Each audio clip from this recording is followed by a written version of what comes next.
There was no declaration of war, no fanfare of cosmic sirens, no unraveling banners of hostility across the galactic channels.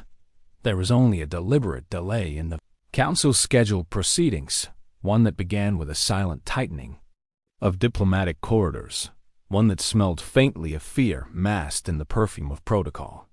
And Captain Ayla Wren knew then, even before stepping onto the ceremonial dais at Ascentus Delta, that humanity's time before the Council of Ascendant Civilizations would not be about petition or presentation, but about confrontation. She stood, still in the core of the assembly hall, a spiraling vault of gold-veined obsidian carved by gravitational shear and held together by magnetic lattice. A monument built to make all who entered feel small. Yet she did not feel diminished, did not feel the intimidation clawing at her spine, like the architects had surely intended, because Ayla Wren had walked the ash fields of Europa after the oxygen riots. She had led counter-rescue operations on Kepler-22b when gravity storms pulled cities beneath molten plains. She had survived both military courtrooms and alien jungles with the same relentless quiet resolve.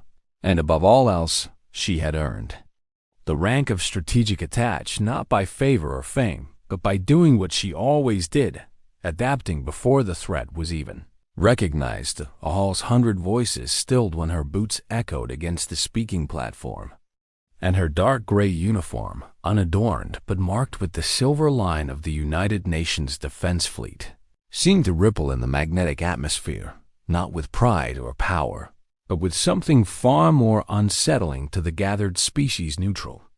Defiance, the kind that neither begged for validation nor feared condemnation. And when she spoke, her voice was not loud, but it carried with a clarity that sliced through the reverberations of translated breath. We do not come with claims of superiority, and we have not asked for indulgence or permission to exist within this council, she said, her words spilling slowly like molten iron onto the cold chamber floor.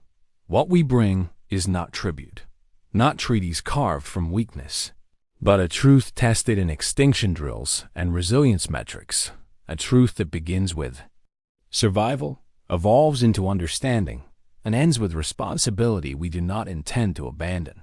From the high tiers, the Karen delegation shifted uneasily, their exoskeletal robes folding in discordant creases as High Chancellor Vazan leaned forward, his obsidian-hardened mandibles curling at the edges of what his species considered amusement, and his voice, filtered through triple helix translators, filled the room with hollow grace as he responded.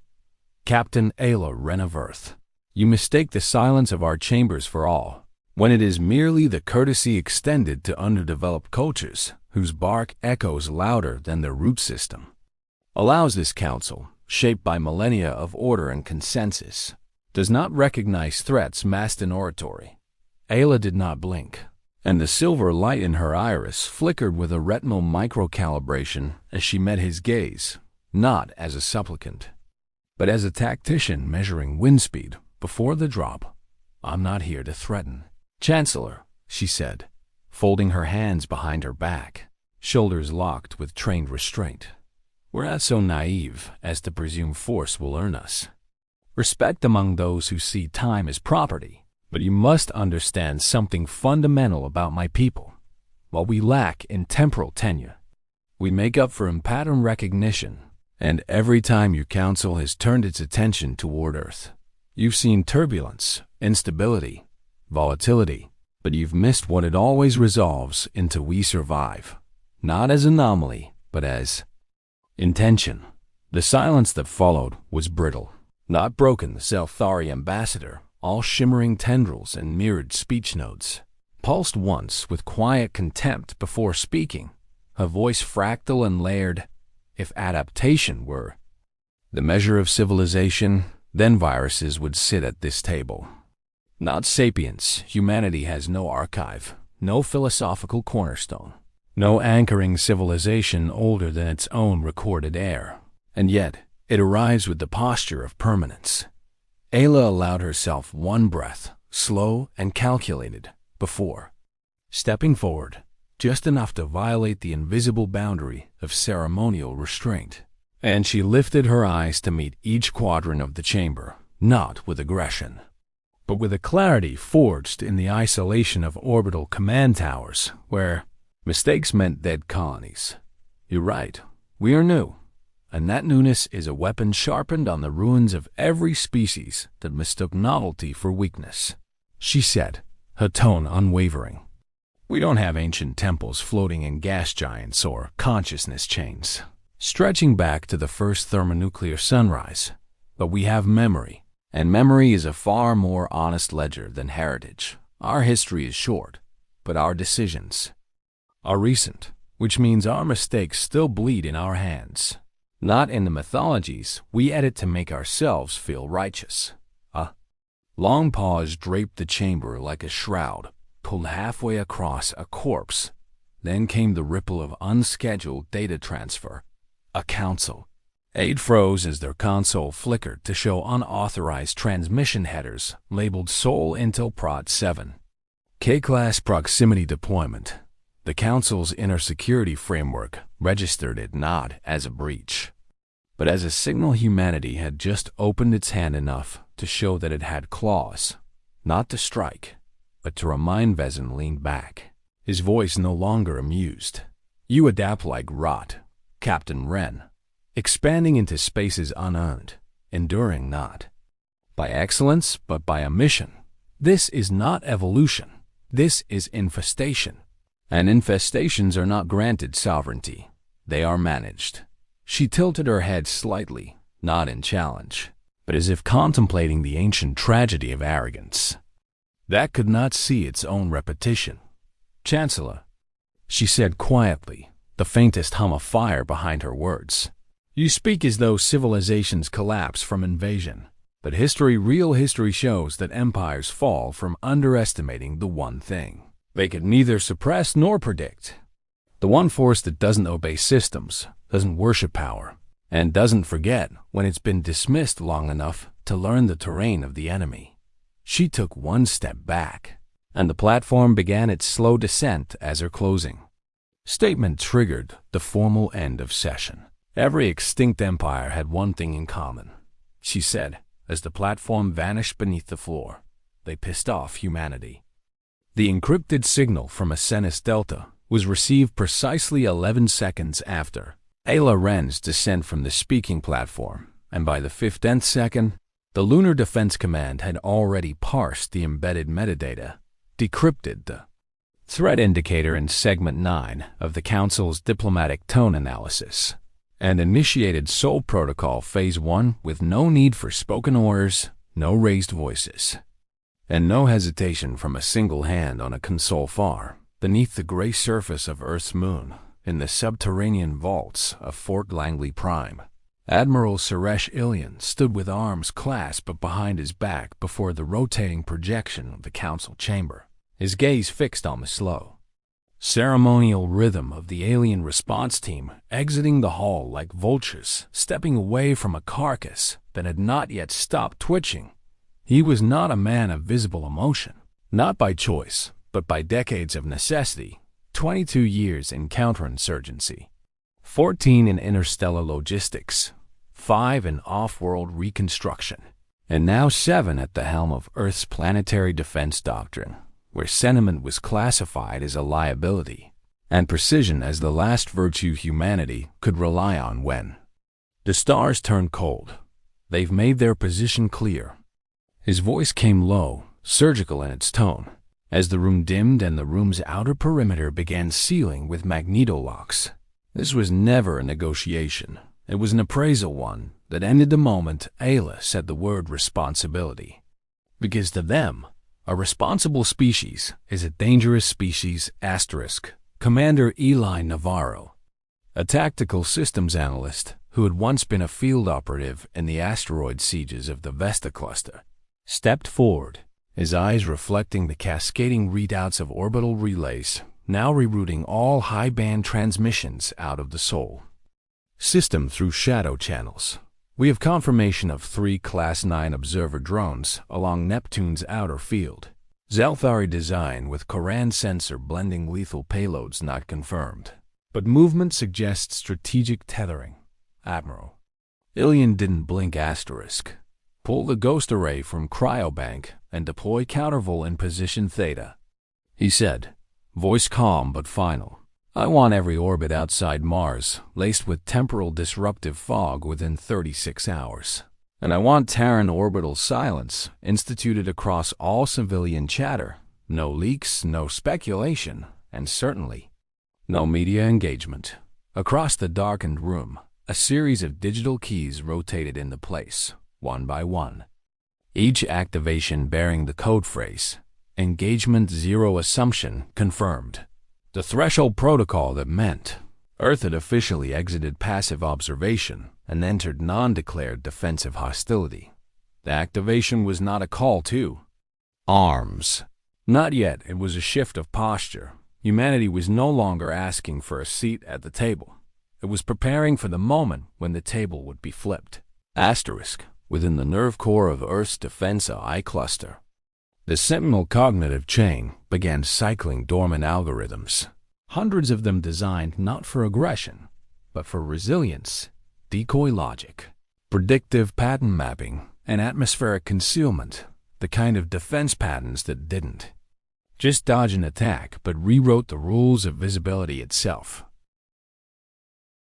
Meanwhile, at the edge of the solar system, beyond the shadow of Pluto's curve, a black object the size of a shuttle stirred from hibernation HO9, the stealth reconnaissance vessel that had been buried beneath the Kuiper Belt for 17 years, came online in complete radio silence, its crew already awake from cryocycle, their faces pale and sharp-edged from artificial blood oxygen enrichment. Lieutenant Vera Tran, mission lead and former orbital siege engineer, gripped the side rail of the forward deck as their sensors began scanning council-coded frequencies and data emissions.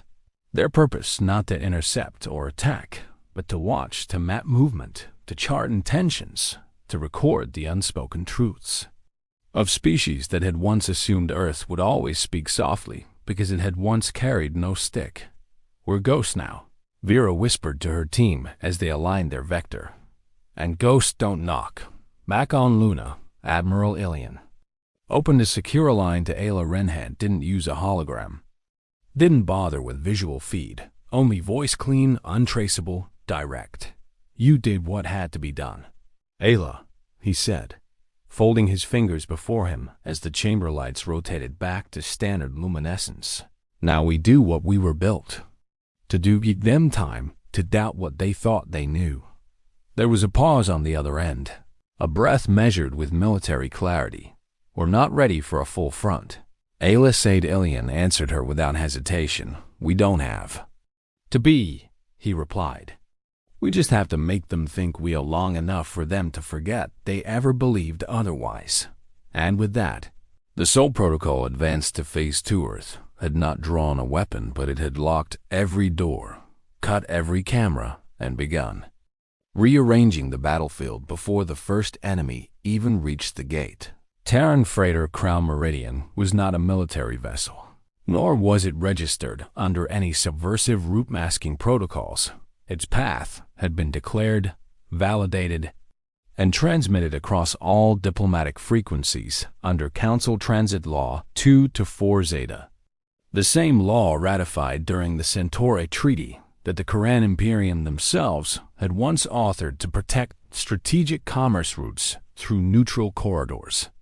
It was, by all standards, a routine passage unarmed, cargo-logged, crewed by 12 civilians and one AI logistics corrid vanished 86 minutes after entering the Yovan Stretch, a corridor shared by Koran and Vern diplomatic territory, with no distress call, no radiation flare, and no data footprint of departure. The message from the Koran High Command came 2 hours later, curt, dry, procedural. No contact. No records. Your vessel may have deviated from file path. Search assistance is not warranted under current interstellar jurisdiction. We regret the loss. Earth did not respond publicly, but within the next 24 hours, 212. Terran trading vessels rerouted their courses. Civilian wormhole hubs began suspending long-distance departures. And the Earth-based civilian media, which had not been given a single military or government directive, began circulating stories of the Meridian incident with rising tones of outrage that no official tried to censor. It was a chess move without a name. Intentional silence in the face of unspoken aggression, and the council chambers felt it like a spreading pulse. The kind of tension that made delegates lower their voices, even when they spoke in sealed acoustic loops. When Captain Ayla Wren returned to the chamber at Ascendus Delta 3 days later, she was not accompanied by Earth's diplomatic aides, not flanked by representatives or bureaucratic liaisons. She entered alone, in full command uniform, a statement of unmistakable purpose.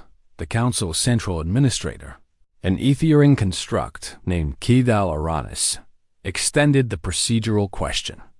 In a voice composed of crystalline modulation, Captain Wren of Sol's representation: does Earth wish to file a formal grievance before the Council under Code 72F regarding the vessel Crown Meridian's unverified disappearance?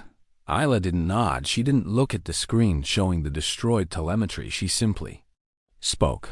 Earth acknowledges the termination of the Fracture Accord. There were no audible gasps. But among the Council, several Neuralink relays sparked instantaneous communications across interstellar diplomatic networks alliances. Mutual defense pacts and monitoring clauses were all bound within the framework of the Accord, and Earth's unilateral withdrawal meant not just a political rupture, but a rejection of the very platform that kept Tier 3 civilizations under indirect council control. The Vern delegate, a being of liquefied carbon compression named Umravas, pulsed crimson in agitation. Captain Wren, the Fracture Accord defines transit safety protocols across shared neutral regions. If Earth rejects the Accord, it rejects protection, mediation, and future arbitration. Do you understand the strategic implications of such a declaration? I understand fully, Ayla replied, her voice steady but sharpened with iron. And does Earth possess the means to ensure its own security in corridors patrolled by more advanced fleets and regulated by older law? The delegate pressed Ayla paused just long enough to let the weight of her next sentence form in the minds of everyone present. You're asking if we can survive what you'll do to us for leaving, she said quietly. And the answer is, we've been surviving things we weren't supposed to survive since our first orbit. I believe we'll manage. The Zelthari ambassador flickered an arm of iridescent color, irritation pulsing through their thought-linked resonance. This posture is impractical. If every young civilization acted on suspicion and grief, the stars would be in flames from perpetual mourning. You escalate based on incident, not intent. To that, Ayla finally turned her eyes to the full chamber. We escalate because we've seen this pattern before, she said, her tone darkening. A ship goes missing, and the records disappear. Then the offers come. Offers of protection, of reassessment, of enforced transparency that begins with your advisors and ends with our sovereignty hollowed from within Earth isn't young because it's new to the stars. We're young because we haven't yet agreed to age like you by forgetting the cost of dignity. The Council could not vote to block Earth's declaration withdrawal from the Fracture Accord. Was unilateral by design, because it had never occurred to them that anyone would ever activate it. They didn't think it would happen because they didn't think Earth would ever choose isolation over submission. But Earth had made its choice, and within hours, a new set of code was transmitted across Terran Space Soul Corey Notice 1714, effective immediately. All transit treaties governed under Fracture Accord statutes are considered non-binding. Vessels traveling within Sol-aligned space do so at risk.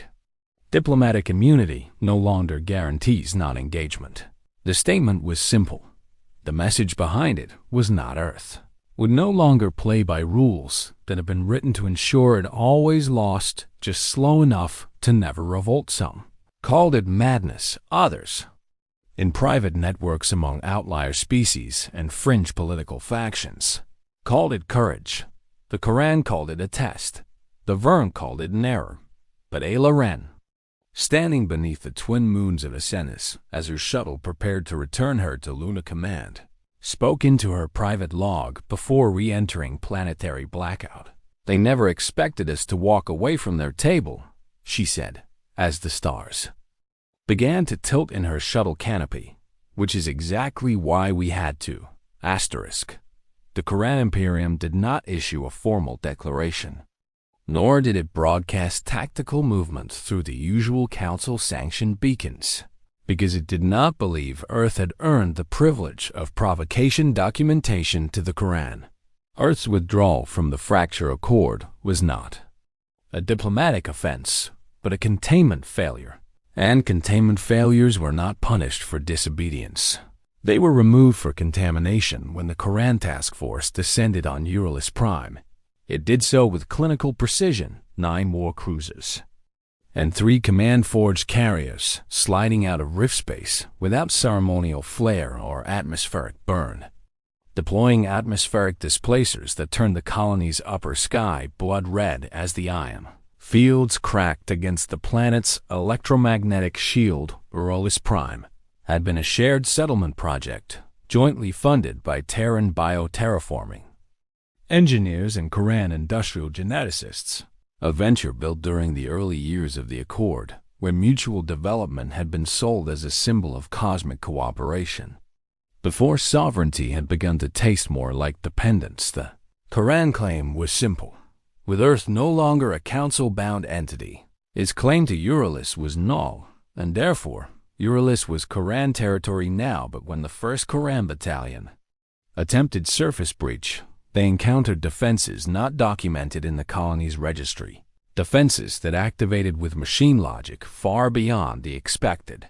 Earth-grade systems kinetic interceptors laced with quantum latency discharges, graviton web projectors, and a planetary defense AI that had clearly not been developed on Earth, or at least not under Council-sanctioned oversight. Admiral Kashak of the lead Quran carrier battle-hardened across 36 planetary campaigns paused his assault for the first time in years when his fleet's long-range jammers failed to suppress Earth's orbital net asterisk.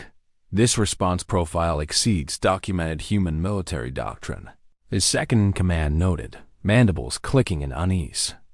These systems are using predictive conflict modeling 2 generations ahead of known human combat algorithms. They're not retaliating, Koshak said coldly as another assault pod vaporized mid-drop. They're defending, but not just Euryalus. He was right. From the Terran side, Euryalus was not just a colony. It was a testbed, not a battlefield to win, but a scenario to run 3 days into the siege. A Terran counterfleet dropped out of fold space, not in overwhelming numbers, but with configuration asymmetry so complex the Quran fleet's AI mistook them for civilian vessels, until their primary formation had already flanked their forward arc. The humans weren't attacking from head-on. They had calculated every probable Quran response vector and slipped between them like a fluid. The result was not domination, it was confusion weaponized. Every time a Quran ship adjusted position, 3 human squadrons were already there, rotating in synchronized movements that made no traditional strategic sense, but completely shattered the Quran sensor lattice captain Saren Vak, commander of the Terran Shrike element, had once been a mathematics professor before becoming a naval strategist, and she did not speak during battle.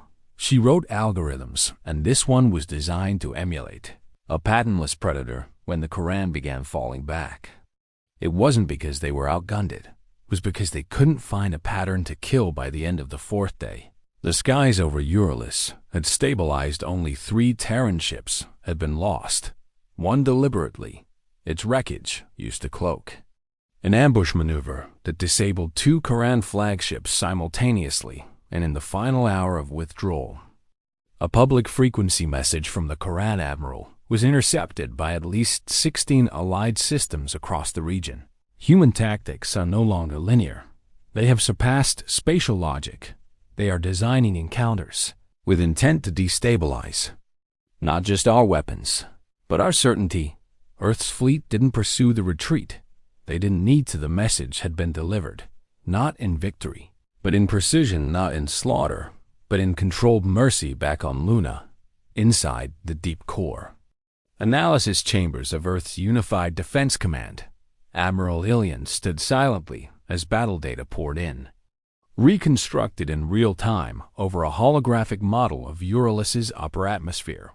Estimated enemy confidence after Phase 3 repulsion. Commander Navarro asked from behind. Running simulations on parallel screen. Cillian didn't turn his. He responded, "Shaken," he said. "But not broken. Quran doesn't shatter from defeat. They shatter from disbelief." Navarro paused, processing. "And what do they disbelieve now?" "Sir, that we're not what they thought we were," Ilian said, folding his arms as the last Quran ship jumped out of the system. "And worse, that we never were." Euralis had been defended not with dominance, but with calculated restraint, because Earth wasn't trying to prove it could win wars. It was showing the galaxy it had learned how not to lose them anymore. The first station to go dark was Arcoline, a remote Terran-aligned research outpost orbiting a mineral-dead gas giant in the Halpern Vale. It wasn't strategic. It wasn't politically relevant, and its location had no gravitational or diplomatic value to any of the major powers, which made its sudden silence all the more disturbing. It went offline at 3:14 UTC, with no distress signal, no failure logs, not even a flicker in its energy emission trail, a clean disappearance. Surgical, as if the station had never existed. And by the time the United Nations Defense Fleet cross-checked local anomalies, 3 more installations had vanished. A listening relay on the edge of the Dorian expanse, a netted archive beneath the Arctic shelf of Enceladus Prime, and a civilian quantum tunnel calibration site near the Orion aperture. The pattern wasn't visible in terrain, nor in politics, but in purpose. Each target supported Earth's non-military infrastructure, pieces of the long-term architecture for survival, not aggression, and someone was pulling out the support beams without leaving fingerprints within 2 days. The AI network known as Sentinel Chain confirmed the worst-case hypothesis. Multiple strike profiles matched Council origin stealth operations. Black-budget assassinations and erasure tactics once dismissed by Earth as interstellar rumor, now conducted under Project Enelus, an unacknowledged but real framework meant to destabilize civilizations before they reached Tier 2 autonomy. There was no declaration, no formal confrontation. The Council had decided that Earth's independence was not to be challenged, but quietly dismantled. Admiral Ilian didn't wait for further confirmation at 19 o'clock hours Earth Standard. Project Warden was activated. Warden was not a fleet or a counterintelligence program. It was a doctrine, a strategic ethos born out of Earth's oldest lesson. You don't wait for war to come in through the front door when it's already crawling through your wiring. Operatives embedded across the outer rings of Terran-aligned sectors went dark in sequence, not due to death or failure, but by design. They severed comms, re-encrypted their footprints, and assumed autonomous authority to counter hostile operations with full strategic freedom. No chains, no authorizations, no ceremonial dialogue, just cause, effect, and silence within 70 hours. The Council began to bleed. It began with a listening tower in the Verne Syndicate's primary archive moon, collapsing inward in a time-dilated rift that de-aged the entire facility by 43 years, erasing every technological innovation stored in its system since the Verne Ascendant Compact of Cycle 3321. The explosion didn't destroy lives, it destroyed memory, the most devastating weapon Earth had learned to wield elsewhere. A Zelthari diplomatic cruiser found itself locked in a non-Euclidean gravity loop near the Vale of Kurtha. its engines burning endlessly in half-space, broadcasting distress signals that flickered out before reaching any valid channel. The message encoded in those incidents was not denial, it was deterrence with surgical elegance, and no one claimed responsibility, not Ren, not Earth's defense. Council, not any human installation, but in the deep rumor circuits of the Council's own espionage network. One word began to emerge with increasing frequency, carried like a virus in whispered code and nervous transmission. Warden in the diplomatic corridors of Citadel Harmion, Council members gathered under pretense of routine review. But their voices had changed. They no longer spoke of Earth as non-compliant or emergent. They now called it Rogue Tier 2, the Quran. Chancellor's expression darkened during one closed session as he reviewed the patterns. He didn't see brute force, didn't see chaotic retaliation. He saw design. He saw principle. They are retaliating not for power, he said in a low tone of quiet fury. They are retaliating to preserve the future they are building, and that makes them worse than revolutionaries. It makes them architects.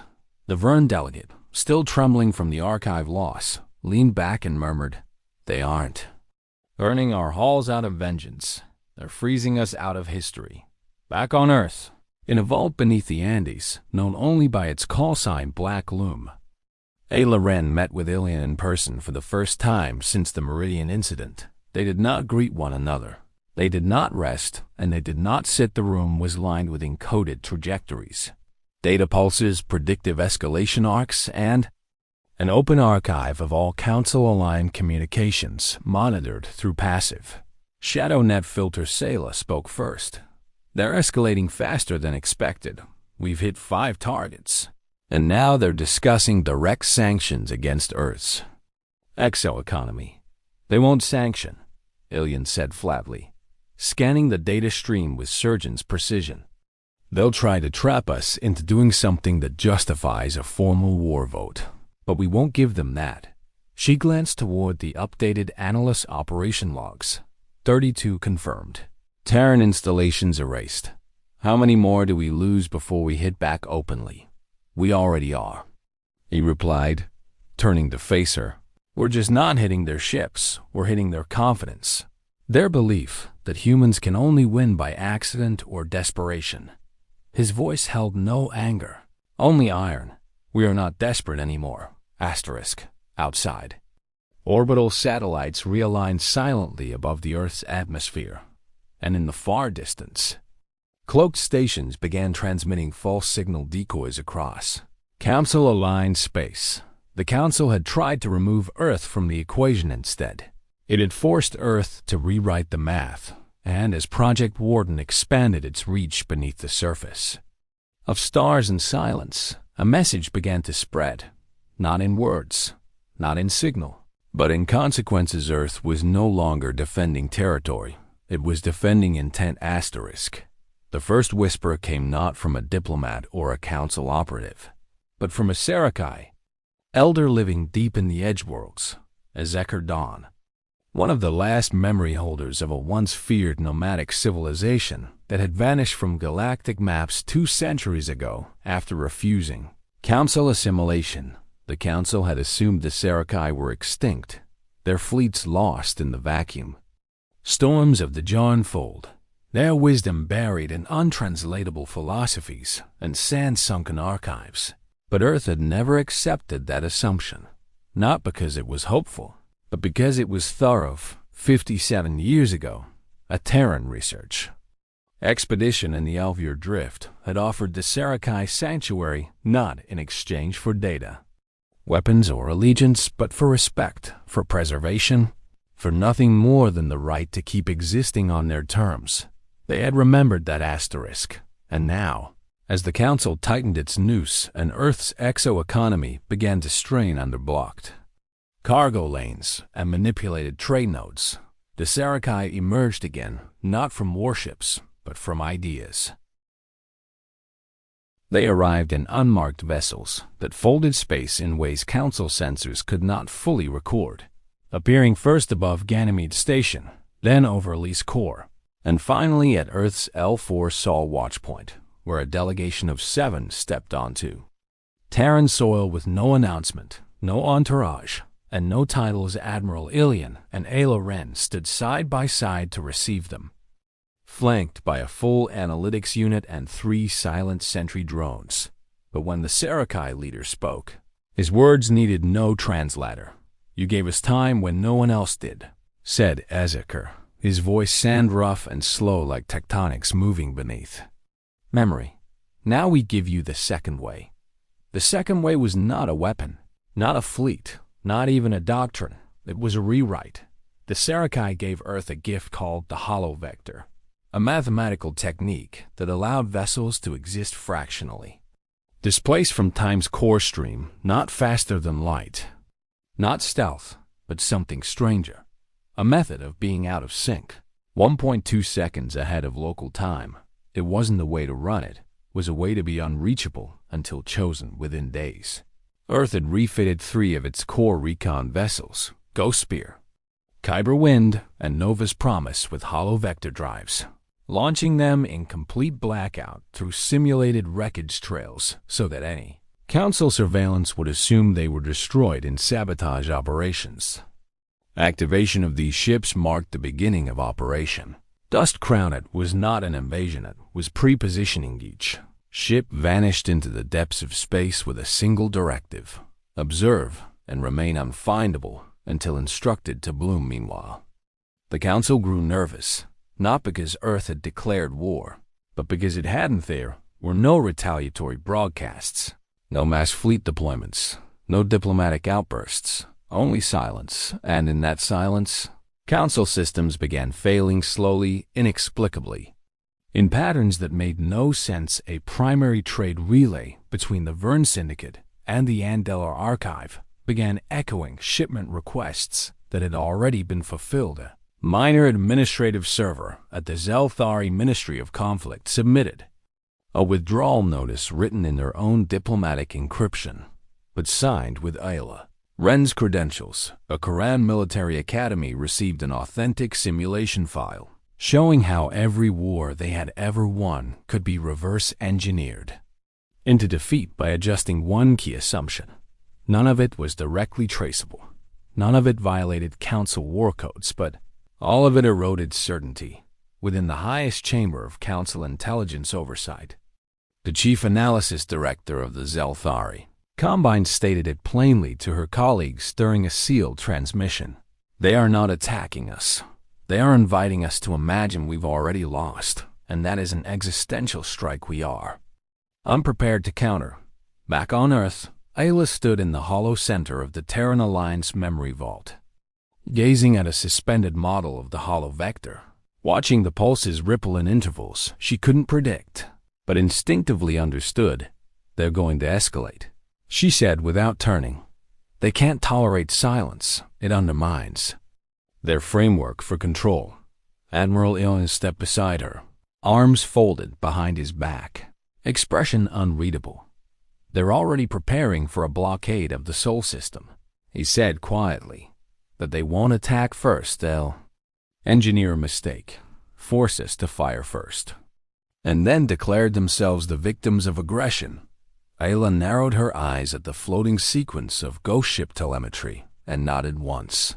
"Then we make sure our mistake is one they can't understand, one they can't trace, and one they can't survive." Earth didn't want domination. It wanted room to evolve, to persist, to forge futures not written by species that had long mistaken age for wisdom and rigidity for law.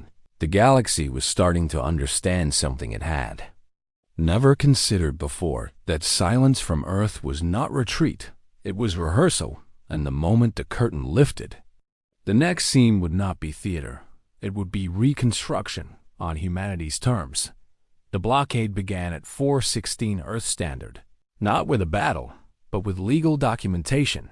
The Council dispatched a formal notice of containment, an ancient protocol designed for isolating rogue civilizations suspected of techno-ethical contamination. A law written when the Council's founding species still believed their rules were Permanent Notice claimed that Earth's manipulation of unregistered warp harmonics and non-consensual temporal shielding, referring, of course, to the hollow vector, represented a potential threat to galactic stability and justified a complete quarantine of the Sol system, including its moons, spaceports, and aligned colony ships were stationed at every known entry vector, including choke points at Alpha Centauri Drift, the Orion Veil, and Ura Prime's Ghost Corridor, where Earth's outermost trade beacons had once flickered warmly on Council scanners like distant, obedient stars. Now, they flickered no more for 12 days. Earth said nothing, and the Council waited, because they weren't afraid of what humanity would do in defiance. They were waiting for a mistake, a breach, a scramble, a vessel misidentified as a civilian, something they could record, broadcast, weaponize. But Earth made no mistake. Instead, it delivered one on day 13. At precisely 2:09 UTC, a single Terran civilian freighter, the Starling Drift, entered the contested blockade zone near the Ura Prime corridor, flying at low velocity with full transponder compliance, broadcasting nothing but an emergency medical alert regarding onboard life support failure and deteriorating oxygen levels for 3 passengers, 1 human, 1 Etherian hybrid, and 1 Sarakai child. I followed every procedural requirement outlined in the Council's own book of neutral transit. The blockade's response came from a Koran ship, Vestal's Crown, a heavy-class enforcement vessel assigned to monitor biohazard threats and quarantine violations rather than inspect or hailed vessel. The Koran destroyed it, one clean shot from its spinal rail array, erasing the Starling Drift in a flash of ion-sheared atmosphere and shredded Hull 7. Council ships recorded it. 3 civilizations watched it live, and Earth, within seconds, released the full telemetry to the entire galaxy. No overlays, no distortion, just raw truth. The Koran fired first. The Council had made its mistake, not by attacking Earth, but by waiting for Earth to blink instead. They blinked. The reaction across galactic networks was instantaneous. Even species who had never allied with Earth species, who had doubted Terran intentions, began to question the legitimacy of the Council's containment within 6 hours. Dissident groups in 3 systems protested Council presence in their orbitals in 17 hours. 39 minor systems filed independent review petitions for all prior Earth-related Council sanctions, and by hour 22, 4 member civilizations suspended their participation in the blockade, stating diplomatic uncertainty and technical inconsistencies in the Council's use of force inside Citadel Harmian. Panic did not appear as shouting or confusion. It appeared in stillness, delegates sitting too quietly, screens blinking with too many unread signals. No one wanted to be the first to admit the narrative had slipped from their hands, but Ayla Wren said it for them. 40 minutes later, when she appeared unannounced on a frequency reserved only for Tier 1 civilization broadcasts, a channel never before breached by a Tier 2 species, she stood before a plain backdrop. Terran gray, her uniform dark, unadorned, and resolute. "We did not respond to your accusations," she said calmly, "because we knew how your story ends." Her eyes didn't blink once. "You thought we would lose control. Fire early. Fold first. But what you failed to consider, what you never imagined, is that Earth is no longer the species that reacts to threats. We calculate them, we interpret them, and then we write around them." Across thousands of listening posts, her voice reached not only the powerful, but the watching, the quiet civilizations, the fringe species, the hidden archives. All we wanted was time and autonomy. But instead of negotiation, you gave us containment. Instead of dialogue, you gave us deletion. You erased our people in the dark and hoped the galaxy would forget before we found the right frequency to tell them what happened. She stepped forward, not theatrically, but precisely. We found that frequency. Then, behind her, the screen. shimmered once a single burst of encoded resonance lit the galactic broadcast. Grid data packets compressed with irrefutable forensic logs, time-stamped weapon discharges, AI protocol abuse, and council-sanctioned manipulation traced back to 3 senior bureaucracies. The proof didn't scream it, didn't accuse it, showed asterisk, and the galaxy did the rest in Quran space. Riots broke out in education corps when their own youth demanded answers. For the drift incident on Zelthari moons, young diplomatic cadets resigned in protest, citing perversion of procedural integrity in the Verne Syndicate. 2 ministers were assassinated in what was officially labeled internal correctional politics, and all the while, Earth stayed quiet. Ships did not fire, fleets did not move. Operation Dustcrown remained silent, its hollow-vector ships hidden beyond detection, waiting, listening, learning, because now Earth had turned the tables. The Council wanted a mistake. Earth gave them a mirror, and when the Council looked in, it didn't see a war, it saw its own decay, reflected back with perfect Terran clarity, and Earth hadn't even begun yet. 2 weeks after the Starling Drift transmission detonated across the galactic psyche like a silent supernova, the Council began to fracture not from external invasion, but from interior gravity, pulled apart by truths long buried and assumptions rendered obsolete by one undeniable fact. Earth had mastered strategic restraint better than the Council had mastered control. Internal audits, emergency quorum sessions, and non-disciplinary reassignments swept through Quran and Zelthari. Bureaucratic layers like a virus made of shame, but no vote passed to lift the blockade, because pride is always slower than panic. And for the ruling species of the galaxy, there was still hope. Earth could be caged with containment hope, however, as a half-life on the 92nd hour of Earth's ongoing silence. Operation Dustcrown bloomed. The signal was delivered in a mathematically embedded pulse to all hollow-vector craft simultaneously, a codephrase buried inside a navigational constant.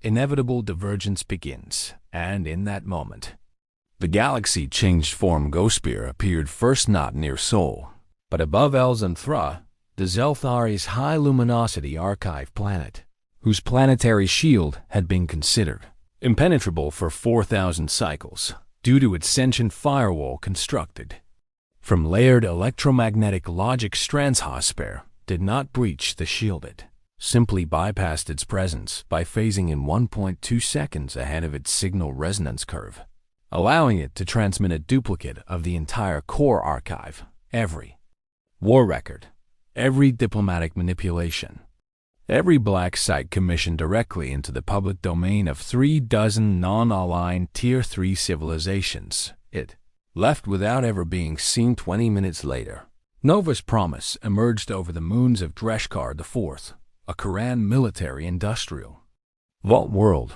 It did not fire on a single structure. Instead, it reactivated Project Halberd, an ancient Quran war experiment that had been mothballed due to its unpredictable sentience, and before it vanished again, it broadcast an untraceable command loop that turned Halberd's first questions toward its masters. The last ship to bloom, Kyber Wind, emerged not over a planet, but within a Council diplomatic station, folded into the empty space of their secure chamber, invisible and physically present. Its observation drones whispering a message in Council root language. It said, "We are already inside your decisions. None of these attacks killed anyone. None destroyed infrastructure. None violated war code. But all of them shifted the axis of the Council's belief system, and now the narrative no longer whispered of an unpredictable species playing with fire, but of a force that had grown past the Council's ability to anticipate consequences in response. Council High Directive convened what it called the Last Sanction Conference, a closed-door session reserved for existential-level threats. The protocol allowed for Tier 0 escalation, the mobilization of planetary erasure-class weaponry, and the authorization to eliminate a civilization in entirety. before it could rise beyond containment only. 4 such authorizations had ever been signed in known galactic history. 2 of those civilizations never even achieved full linguistic parity before they were removed. And now, Earth was being considered the 5th. But this time, something was different in that final chamber of elder species and ancient strategies. One voice interrupted the vote, not with warning, but with calculation. The Saga, present for the first time in 400 years as Akar Dawn stepped forward in silence, robed in sand-colored folds older than Earth's atmosphere, and laid down a single data pulse carved in crystalline braid. Its header untranslatable by any council AI, it was decoded manually. The Saga had input Earth's defensive logic evolution tree, a multi-century predictive model showing not Earth's weapons, but its learning rate projected forward. The data revealed a truth that chilled every being in the room. If Earth survived one more century, it would not just resist the Council, it would replace it, not through conquest, but through irrelevance. They are not rising like fire, as Ecker said calmly. They are unfolding like stone, slow, deliberate, and permanent. Fire destroys ice, but stone remains after both have vanished. Silence followed, not the political kind, but the silence of civilizations watching the timeline collapse beneath their own hubris, because the question was no longer, can Earth be stopped? It was, can the Council remain relevant in a galaxy where Earth exists? The vote was suspended not because the Council chose peace, but because for the first time, it could not agree on who the real threat was anymore back on Earth, deep beneath the surface of Pacific Command Node 0. Ayla Wren closed the final tactical report from Bloom Phase 1 and looked toward the next window of possibility. Now, she said to Admiral Ilian, we see who they become when fear stops working. And across the void, in systems where humans had never been seen, but always spoken of in whispers, stars burned a little quieter, and history began its final reshaping, not with war, but with inevitability across the breadth of the known galaxy. A strange stillness took hold, not absence of war, but something more surgical, more measured. Trade fleets moved slower. Council proceedings grew quieter. Long-range military scans increased. Yet no species would say aloud what they were really searching for. They weren't tracking ships. They were tracking intent, because Earth had not escalated the war. It had escalated the meaning of war within the vaulted strategy chambers of Terran Command Core 0. Admiral Suresh Ilian studied the galactic velocity gap, a new model emerging from operation Dust Crown's post-bloom analytics. The data showed a convergence curve no one had predicted. Council-aligned species were now reacting to Earth's anticipations, not its actions. The Council, for the first time in its rule, had become reactive. The implications were tectonic, Commander. Eli Navarro entered the chamber with an encrypted transcript from Saga Node 19L, a relay message that had slipped between Council interdiction fields using fractal logic compression. They're not warning us, Navarro said, placing the slate before Ilian. They're inviting us. The Saga are opening the ecliptic fold. The ecliptic fold was a myth, a theoretical arc of space thought to contain remnants of pre-Council civilizations' dead archives, broken languages, and technologies whose creators had long since been extinguished for violating boundaries even older than Council law. If the Saga were opening it for Earth, then one thing was now certain: Earth had passed the threshold from emerging species to galactic anomaly, and anomalies had 2 futures: destruction or ascendancy. Ayla Wren reviewed the Saga data beside Ilian in silence. The transmission included not only fold entry vectors, but an encoded philosophical protocol, a sequence of ideas rather than coordinates, a kind of intellectual ritual designed not to navigate stars, but to understand what should be done with what would be found. She read the last part aloud, eyes narrowing. He who inherits the ashes must ask not how the fire burned, but why it was allowed to begin again. Ayla turned to Ilian Asterisk. "They're showing us something the Council fears more than us," she said quietly. "The memory of who they once were, before they forgot their own beginnings." Ilian's voice was calm, but waited. History doesn't erase itself. It waits. And Earth's presence is waking ghosts that don't answer to diplomacy. And so the mission was approved. 3 hollow vector ships, Kyber Wind, Ghost Spear, and a newly unveiled vessel called Silent Edict were dispatched into the ecliptic fold. Their drives harmonized not to conceal their presence, but to mirror the observational entropy of the region, allowing them to observe without disturbing the forgotten gravity of civilizations lost to time. What they found was not ruin it. Was reflection structures built by species who had surpassed the Murayadifit, the Council's highest technological tiers, and disappeared without trace. Vaults inscribed not with weapons, but with questions, metaphysical, strategic, ethical questions the Council had redacted from its own developmental hierarchy. 1. Terminal bore a line that made even Kyber Wind's eye hesitate. When the preservation of order requires the denial of awareness, then order is not law, it is captivity.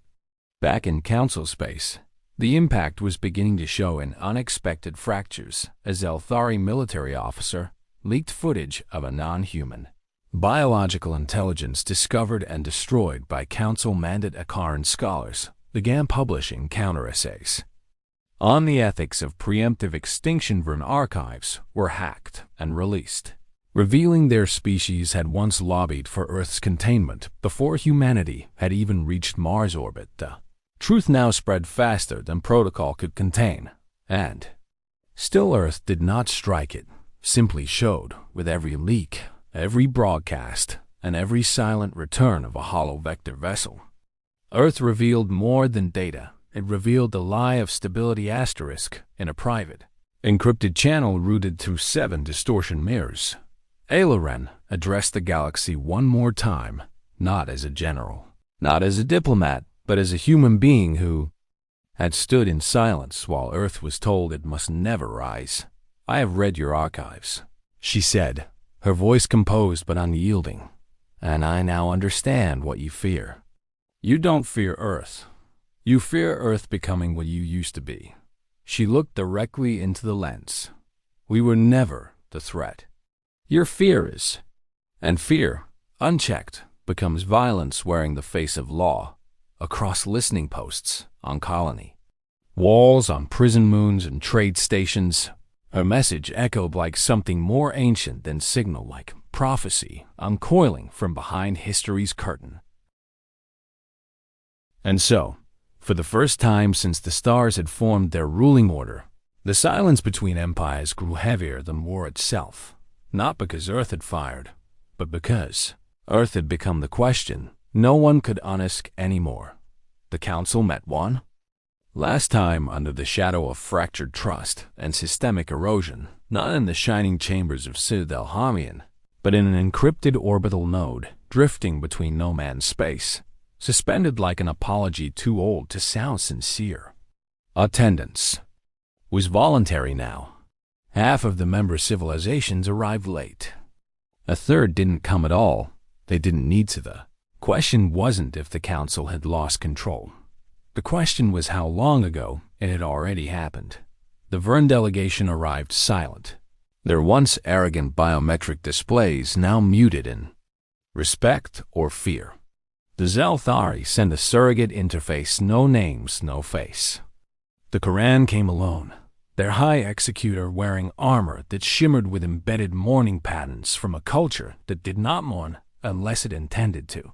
Then something violently or finally, and in the center of the dark chamber floated a crystalline data shard, Earth's final message. Not a weapon, not a demand memory. They played it without ceremony, a recording from Earth's archives, declassified, raw, decades old. It showed a Terran child, no more than 12, standing in a decaying city once ravaged by climate collapse. She holds a shattered tablet. The world around her is smoke and silence. She isn't crying. She's drawing on the wall a map of the stars under it, 3 words scrawled in shaky handwriting. "We go still."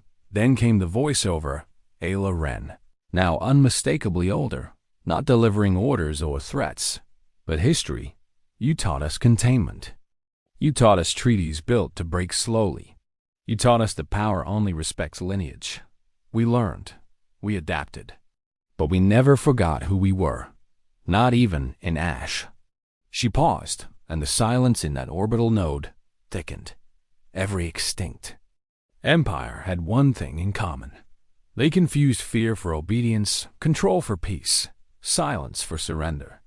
But silence is a kind of listening, and Earth listened to everything you denied, everything you buried. Then, a sequence of synchronized pulses began broadcast not from Earth, but from 93 systems simultaneously, where ships bearing no flags emerged not from hollow vector drive fields, but from thought recorded into quantum matrices, released in perfect harmony across the stars. These were not Terran fleets. They were Terran ideas carried by civilizations. Earth had uplifted silently species dismissed as too slow, too fractured, too wild, each now rising with their own truths, carrying Earth's message like a spark held long in the dark. They didn't declare war, they declared witness, and in that moment, the Council knew it wasn't losing control of Earth, it was losing relevance to the future at Terran command. Ayla stood beneath the light of Earth's moon, watching new trade lines open between former border worlds and rising Tier 2 civilizations. No parades, no anthem. Just ships moving, voices communicating, rules being rewritten by the ones once ruled. Admiral Ilian stood beside her, arms folded, voice like stone cracked open. "They won't accept this. Not all of them. Some will fight." "They always do," Ayla said, her eyes never leaving the expanding field of movement across the cellnet display. "But they won't be fighting us. They'll be fighting the gravity of something too old to burn and too new to cage." "And what's that?" "Becoming," she said, behind them. Terran Command AI completed the final phase of Operation Dust Crown, not with a strike, but with a send-off. It transmitted the coordinates of every location where Earth had been erased, forgotten, or denied, and offered those places back to the galaxy as free zones, knowledge sanctuaries, rebuilt by memory. Not Empire. The Council never responded, not because it didn't hear, but because it no longer had the language to reply. And so the stars shifted not by war, not by conquest, not by force, but by unfolding. Earth did not rise as a dominator. It rose as a fulcrum, a turning point etched into the silence between stars, and in the archives of 100 species. A single line would now be carved in every language, every extinct. Empire had one thing in common. They pissed off humanity, and humanity remembered forever.